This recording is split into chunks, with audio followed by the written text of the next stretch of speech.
Hi, thank you all for joining us today for a special panel discussion in regards from University of Utah Health in regards to the film One in a Million. My name is Ben Tomlin. I'm the Director of Communications for University of Utah Health, and I'll introduce our panelists in just a moment. First, a little bit about us. University of Utah Health is the Mountain West's only academic healthcare system, combining excellence in patient care, latest in medical research, and teaching to provide leading edge medicine for Utahns, as well as residents of the 5 surrounding states in a referral area encompassing more than 10% of the continental United States. We're also blessed and lucky enough to be in Salt Lake City, near Park City, where the annual Sundance Film Festival takes place. In conjunction with a partnership with that, an unusual partnership came together a couple of years ago between members of University of Utah Health, as well as filmmakers. And the idea and genesis came about to apply filmmaking in order to tell an unusual story of a remarkable young man who has a genetic disease. The film is titled One in a Million, and we're going to talk to you a little bit about how it came together and its impact. But first, why don't we go ahead and start by showing the film.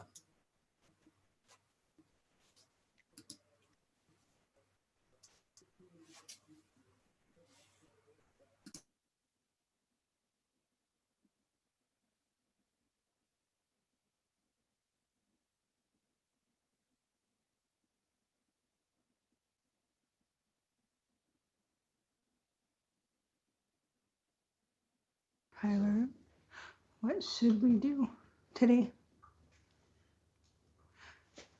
Tyler and Mommy go outside and play on the grass.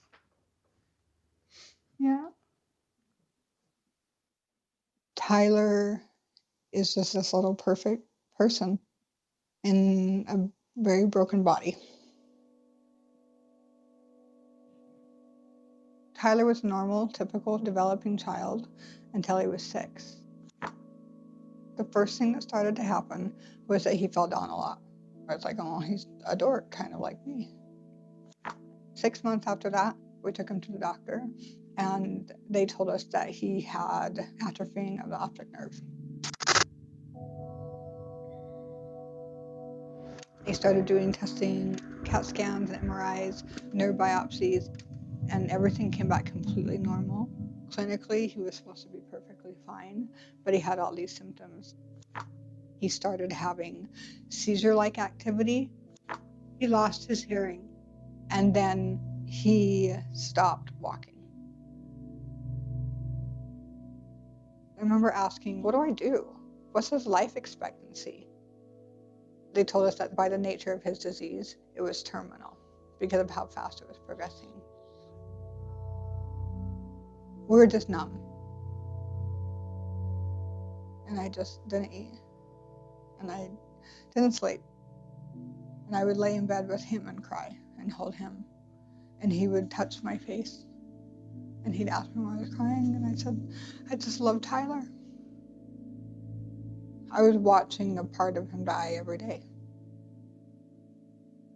And then we heard about the Penelope Program and Dr. Botto.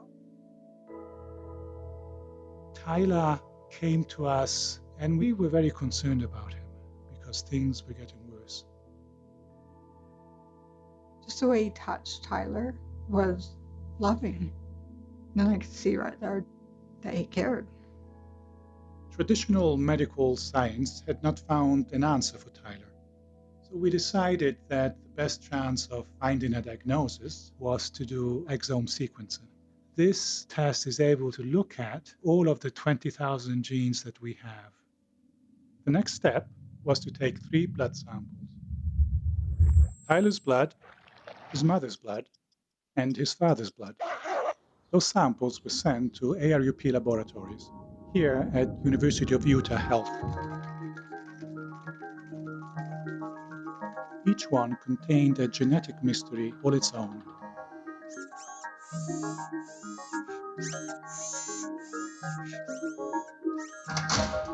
Their DNA was extracted, sequenced, and digitized in the quest to find a diagnosis. We are uniquely equipped to do this because our team of geneticists, data scientists, researchers, and physicians has a rare set of tools, a legacy of genetic discovery, access to the world's largest genealogic database linked to medical records, and new technologies to help search for the answers. Together, it's like Google for the human genome.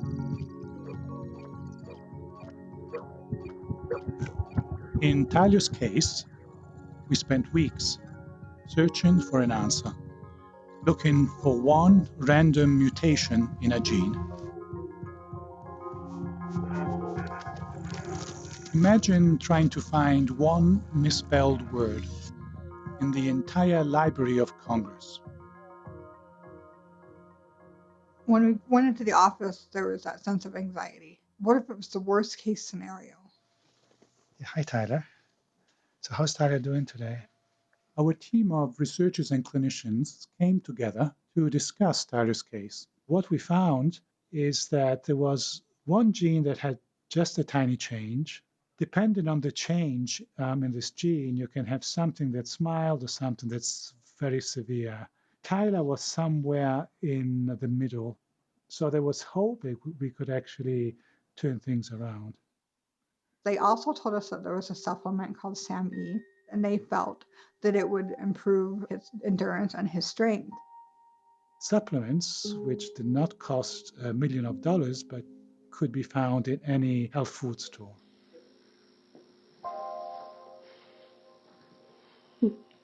Within 2 weeks, Tyler had strength and endurance.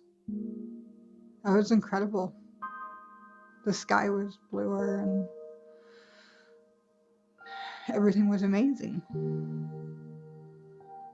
He was going outside.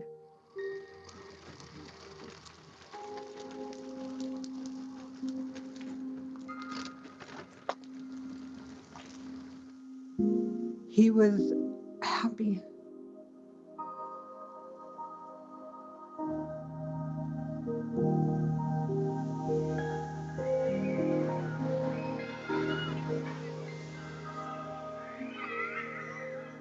It's given him back his ability to enjoy life.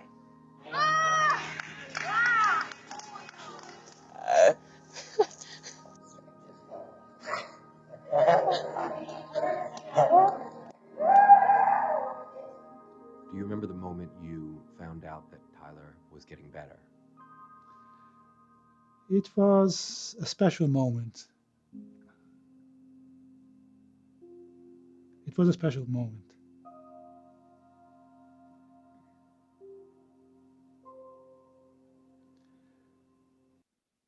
Some people ask, why do you spend all of your time and resources on conditions that affect 1 in a million people? That one person in a million is an important person. Tyler is my center. Without him, life would be very empty. And what we learn from solving genetic mysteries in people like Tyler is changing medicine for all of us.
We probably start our discussion there.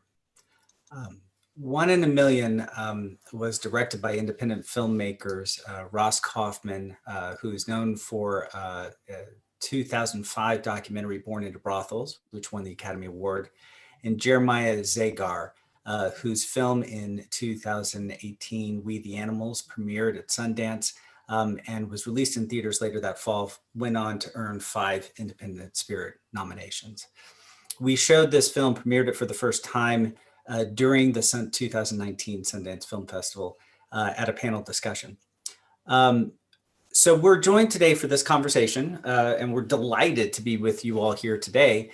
We're joined by a few people who are key to it. So one of them is the doctor who you saw portrayed in the film, Lorenzo Botto. He is a professor of pediatrics at University of Utah School of Medicine, works with the Penelope Program. We also have Heather Kahlert, who's the executive producer. She's also vice president of the Kahlert Foundation, a nonprofit organization to improve the quality of life and well-being for the community in areas of healthcare, youth programs, education, veteran organizations, and human services. And my apologies, pronounced Kahlert, correct? Yeah. And then Julie Kiefer, Associate Director of Science Communications at University of Utah Health, and also producer on the film. We also want to recognize that we'll have joining us the Director of Photography, Rob Hauer, who is joining us by video. Of course, none of this would have been possible without Tyler and his mother, August, who were so prominently featured in the film. The first question I'd like to direct to you, Dr. Botto, is by way of just a little bit of a catch up. This film premiered 2 years ago. What's the latest on the story? How is Tyler doing today? And, any advances on the Penelope program since then? Yes, thank you for this question. This film is, as you said, a couple of years old. And even so, Tyler and his family remain very important to us and to the Penelope program. So since then, a few things have happened. As perhaps was alluded to in the documentary, when he came to us, his course was getting progressively worse. And we are happy to say that now, a couple of years after we started, his decline has stopped. We have tried another supplement, also based on the genetic findings that he has. And I just got an update a few days ago that he seems to be regaining some of his strength and some of his skills. So he's not out of the woods. We did not really expect that, but there has been also, according to his mom, quite a dramatic change compared to how he was when he came to see us the first time. He remains important to us also because through this documentary and through this story, we've been able to expand our program at the University of Utah in at least a couple of different ways that I think are making quite of an impact here and also in the surrounding states. One is that we have been selected to be part of a national consortium funded by the National Institutes of Health, which includes some of the other key undiagnosed disease programs around the country. So through that, we have been able to expand to see more kids and also to expand to see adults, which is, I think, another key population that we all care about. The other thing that has happened is that through the University of Utah, and specifically the Center for Genomic Medicine, we've been expanding to do 2 more things, which I think are very important to help kids and adults with these conditions. One is that we've partnered with what we call a model organism core. When we find things like in Thailand, we do not know what they mean or what might work, we can take those changes and express them in animal models and understand the basic science, and through that try and understand what might help in terms of for example, of a new medication. And the second thing is that we are partnering with the Department of Pharmacology here at the University of Utah to see if among the tens of thousands of known chemical compounds and medications, we can find things that work perhaps a little better than the supplements we are using now. So the combination of that, if we translate it in practical terms, is that we want to make a story like Tyler's not sort of a lucky chance or a one-off. We want to make this perhaps just one of the many successful stories for people with these rare and undiagnosed conditions. That's fantastic. Well, I'd like to turn then to a little bit on the filmmaking project itself. Julie, I'll start with you. From University of Utah Health side, what inspired you to take on this project? Why tell this story this way? Yeah, that's a really good question, because it was something that we had never done before. So it was a different way of thinking. Here at University of Utah Health, we have a long history of genetics research and helping patients with genetic conditions. And it's something that we're very strong in, and certain circles, certain scientific circles know about that, but it's kind of a hidden secret that a lot of people don't know. And so really our goal was to broadcast this message and raise awareness of the advances in genetics and genetic science and medicine that we're making, that are making a difference in people's lives. And so, our goal was to reach donors to help raise funding for projects like the Penelope Project, but also raise awareness in the general public and with scientists as well. So this particular approach was really the brainchild of Joe Borgenicht, who's a colleague of mine and is the executive producer on the film. And he had some experience in the film industry and, thought, film, everybody loves movies. We know that well-made movies can resonate with people almost like no other medium. And so what if we kind of leverage that to help tell our brand story? And so as you mentioned before, Ben, since we're close to Park City and, some of us have connections with filmmakers and people involved with the Sundance Film Festival, we were able to draw upon those connections to help generate interest in this idea and really help people see the potential of, how, when artists and scientists get together, how they can tell these stories that, have the potential to really to make a difference.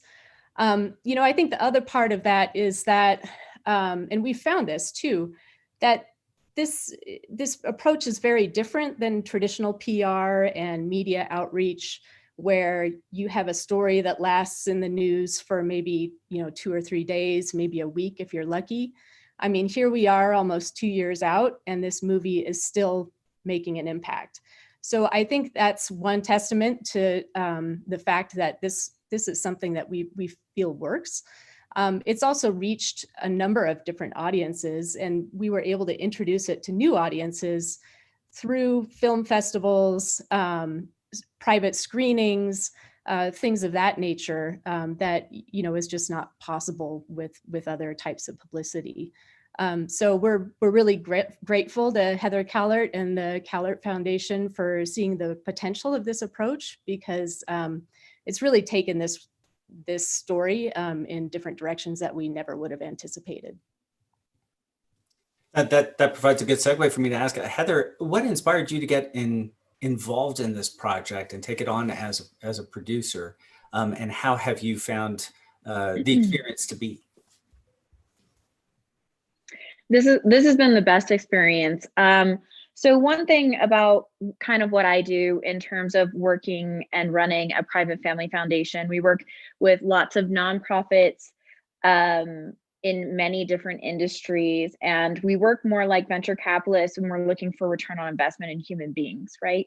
But how do you measure a human being's life or happiness or, you know, quality of life or family? And it's, you can't, there's not measurable data. It doesn't work that way. And so we really wanted to do something special because, like Dr. Botto said in the film, you know, well, why did you put all of this time and all of these resources into this one in a million? And well, it's because Tyler matters. Everything that I do to try, when I get the privilege to work with people, like that work for the Penelope Project, like the Human Genome Project, like University of Utah Health, like the whole university, and in the state, is that these people care deeply and are investing everything that they have. And so the Penelope Project is so intriguing because in terms of genetics, you can go as far deep almost and as vast as the stars in the sky, right? And the systems and the things that are going on and that Dr. Botto and his team and so many others are creating, these stories needed to be told. Tyler's story needed to be told. And we just felt so privileged with the foundation. Joe, Geraldine, Ross, Jeremiah, all of us, a bunch of us had a meeting and we're like, this story needs to be told. Tyler's story needs to be told. And so it was a delight and an honor and a pleasure for me to be able to be a part of it and support it and continue to look for projects like this to support, and wonderful people who are just wanting to do good in the communities and for the world. Yeah, so and it turned out so beautifully. I still cry. I was thinking, I was like, am I still on camera? I don't know. I'm like, as it was playing, but it's such a beautiful piece and it's such a beautiful story. And we really appreciate everyone who was involved in the University of Utah. And yeah, that's kind of our story behind it and how we got the opportunity to produce such an incredible story. Can I ask you a follow up to that, and maybe you Sure. and Julie to tag team? When you did finally get together and decide that you're going to do this, what was the brief that you offered the artists, the filmmakers? How did you direct them, or did you take more of a hands-off approach? Well, when you work with someone like Ross or Jeremiah, who are just so beautifully accomplished, you can, for me at least, my personal take was like, you guys, I trust you. I know what you're doing. Like, I love this partnership. I love the Penelope Project. And so I got to go to a few of the shoots and be a part of it, but mostly really just trusted their artistic capability to tell the story the way they did. And I just think it was so beautiful. Yeah, Julie, did same question to you from the side of U Health. Were there any sort of specifics before we hear a little bit from Rob that you offered the artists when you sort of set them loose on the subject? Yeah, Heather pretty much, I mean, she did get it right. I mean, the entire reason that we got the help of such high quality filmmakers is because we knew that we could trust them with this story. And so, you know, we helped present them with the story and with the people, but then, you know, basically let them go from there. And, you know, of course, being part of a university, there's, you know, political pressure. Oh, you should include this. Oh, you should include that. And we're like, the entire time we said, nope, you know, this is the filmmaker's story, and we'll let them work their magic. And they did. Okay, well, we invited Rob Hauer, who's the director of photography, to discuss with us, since this is Photo Plus. Maybe there's some curiosity or questions about how it was shot, what it was shot on. Unfortunately, he is on assignment, so he cannot join us live, but he sent us a wonderful video clip that answers some of these questions, and we'll play it now.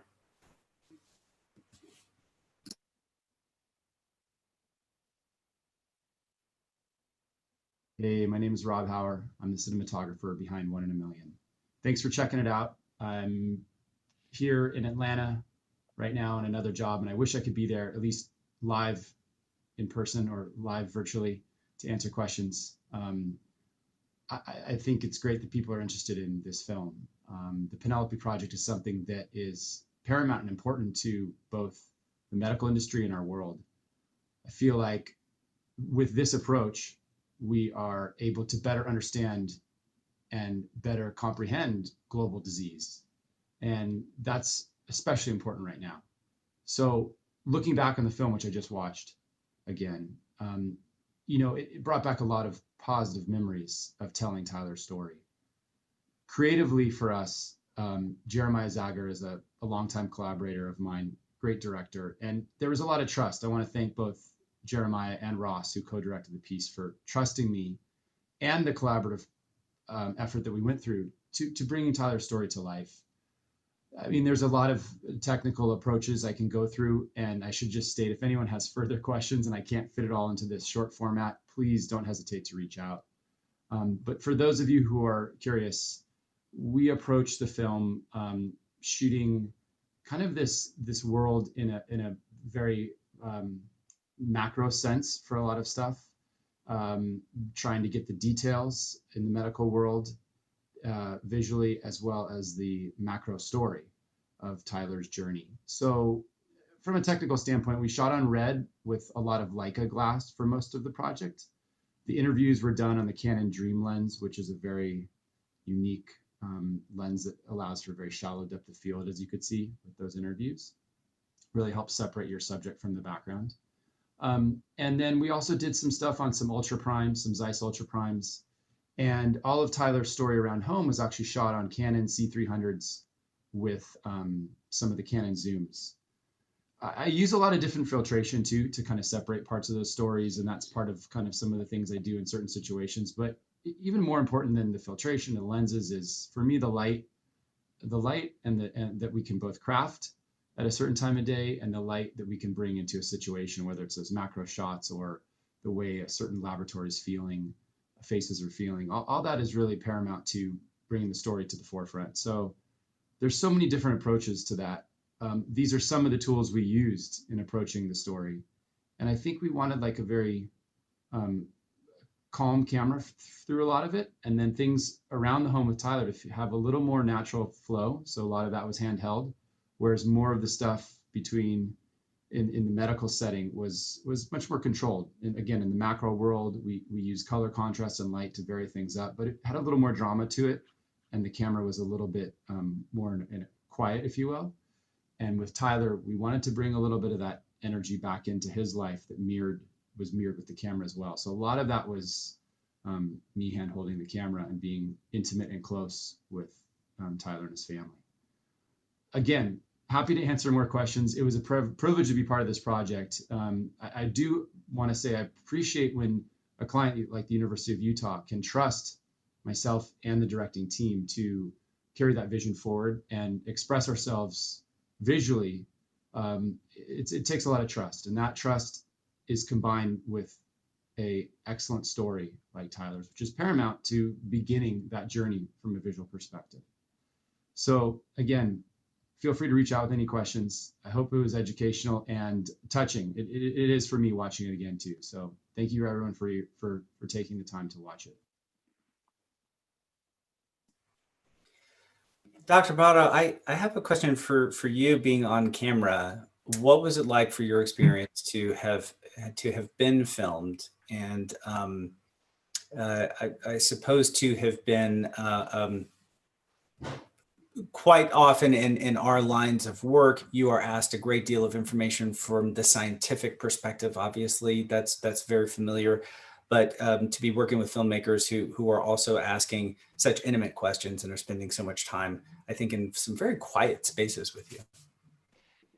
Yeah, thanks for that question. In fact, to be honest, I was a little bit too nervous when I started this, because who knows what's going to happen. And so I went into it not knowing what was going to happen, but it actually was a wonderful experience.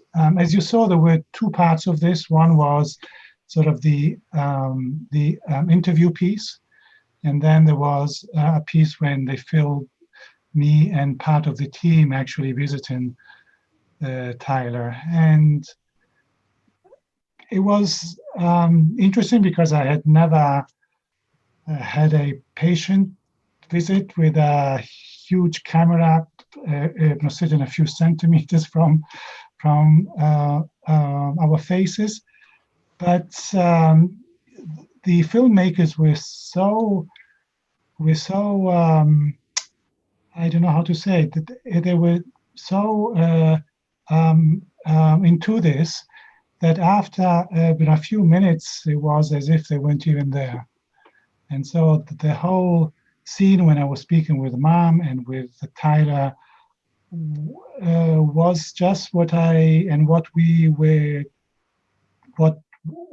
would have happened in the absence of any camera or any light. So yes, I think the whole leadership at the Kellett Foundation and at the University of Utah were completely right in trusting the filmmakers, and because they did a wonderful job. I just felt like I was doing what I do every day, and I think it showed. I hope it showed. Right, we're happy to take some questions from anybody who is participating. We've got a couple already coming in, and we'll spend a few moments on those. The first one is, how long did it take the team to put this project together? So let me interpret that from the first moment that you committed that, yes, we want to do something like this, we want to explore it. How long before we made a commitment with the filmmakers and they were on the ground in Utah? I'll put that maybe to, I think that there's two sides to that. So both Julie and Heather, I think you could take that. Yeah, I'll start. I mean, there are sort of different phases of it. There was sort of the idea and then sort of the action. But I would say for focusing on this film in particular, I think we started thinking it through thoroughly in maybe May or June of that year. And then it was finalized by January. So really quick, super quick. Yeah, it went really quick. I have a picture that I remember with Geraldine and I at her house. A few of us had sat down to talk about it and really solidify what we wanted to do and how and if it was possible and all those things that we took in the spring. I think just what she said in May, and Ross and Jeremiah were like, all right, we're going to do this. And everything just fell into place because I think it was supposed to, because usually, going from May, June to Sundance next year is a really short amount of time, but it just all came together so beautifully in terms of timeline. I don't think that's typical. I don't even think there is a typical in the filmmaking industry. I don't know. But it was meant to be, for sure. Question about impact and then other things going forward. And I'll throw this open. Anybody can take it. Have you creatively and artistically? We've already discussed how happy we are with the result. Has it moved the needle on the things that you're hoping for it to move the needle on? What has been the impact of having this tool to share this story? Yeah, I can start with that. So yeah, there are a couple of answers to that question.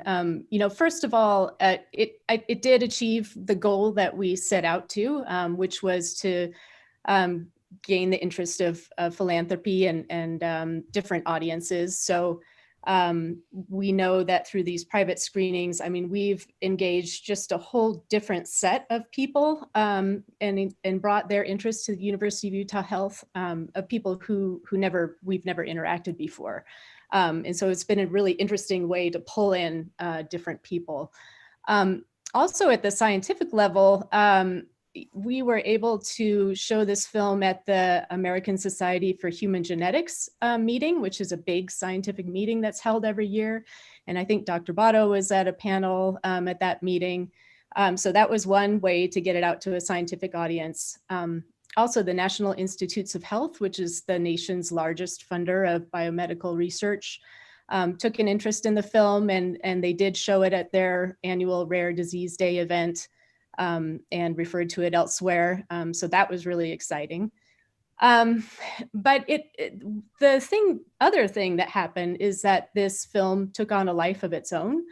And, one thing that happened that we never, ever would have even dreamed of is that it was taken up in the legislature. So the Utah legislature, and it was involved, I wouldn't say it made a law pass, but it was certainly played at least a supporting role in helping a Utah law bill to pass into law. And that was a bill that requires certain insurances, certain types of insurance to cover the genetic technology that was used to diagnose Tyler, to cover that procedure for children like Tyler with undiagnosed illnesses. So it just so happened that there's a Utah legislator whose daughter was also diagnosed through the Penelope Program. He's a wonderful man too. He sponsored this bill, showed the movie in committee, actually had August and Tyler there, and the bill passed unanimously. So that was, something, I think it just shows the impact of a high quality film. Just the idea that it impacted policy and society was really astounding. Heather, how about from your side? Well, so I get to work a lot with nonprofits, and in talking about impact, I believe in a trifecta that I work with, and I believe to move the needle in real social issues and issues in this world, there are three things. And one is personal philanthropy and CSR, corporate social responsibility. There's another, which is policy, so beautifully tied in here. And then the other is film. And a lot of times you cannot measure the impact or the change of someone's heart that a film will have, or where that will move them in a year or 3 or 5. And so just the recognition we've received, how many views this has had, how many awards it's won, we feel so on top of the world in terms of looking on this beautiful story that got to get to be told, and how many more that hopefully we can have by, in terms of raising more dollars, bringing it back around, finding more like Tyler, one in a million, and finding more systematic approaches to look at other diseases and other genetic disorders that maybe affect more people as well. And so there's just a huge gamut of impact that we feel so good to celebrate with all of you, and with the University of Utah continuing on forever. So that's awesome. Yeah. Dr. Botto, I'll put this last question into you. We tend to oversimplify sometimes between the left and right brains, the inner, divvy ourselves out into scientists versus artists. It's perhaps a false choice, but in this intersection of working with artists and in the land of this kind of collaboration, how do you find it? How has the impact worked for you? Well, I think it was a wonderful, it is a wonderful experience. I mean, if you think about it, medicine is about life, and life is about stories. So what better way to tell a story than with this visual language that can have a universal impact. So I see really no contradiction between what you call the left and right brain. And I think also to complete sort of a little bit the story about the impact, another place where this has made an impact is with the younger generations.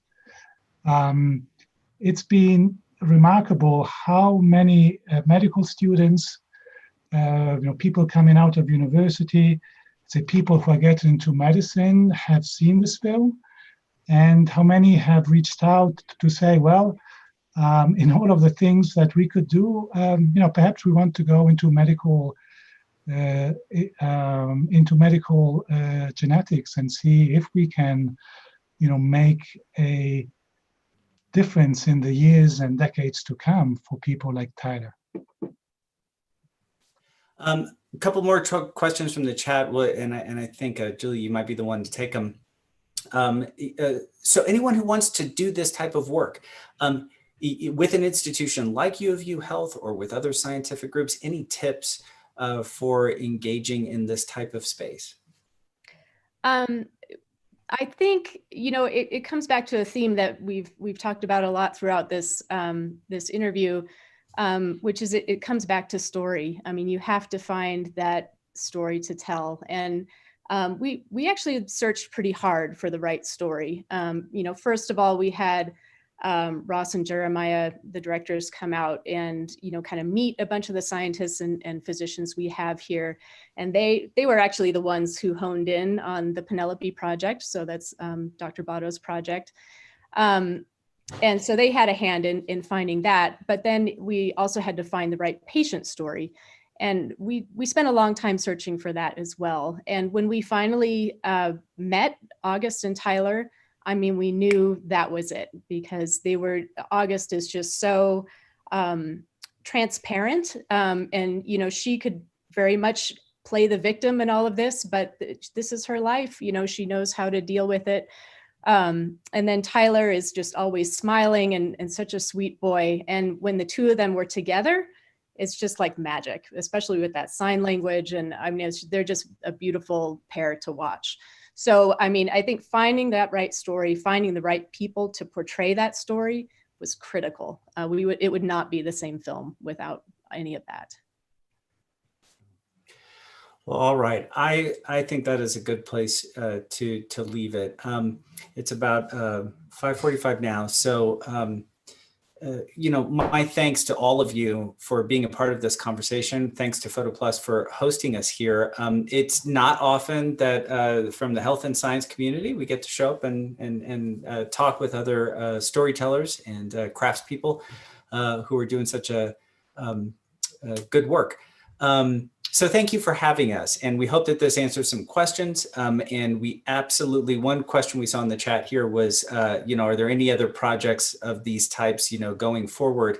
I think one of the things that has really, at multiple different levels, the power of video, the power of storytelling, is well demonstrated. And, we certainly are committed to doing more. And we encourage other institutions, of similar events to seek out projects as well. It's a powerful way to tell stories. So we wish you the best at the rest of the conference. Thank you much for hosting us today.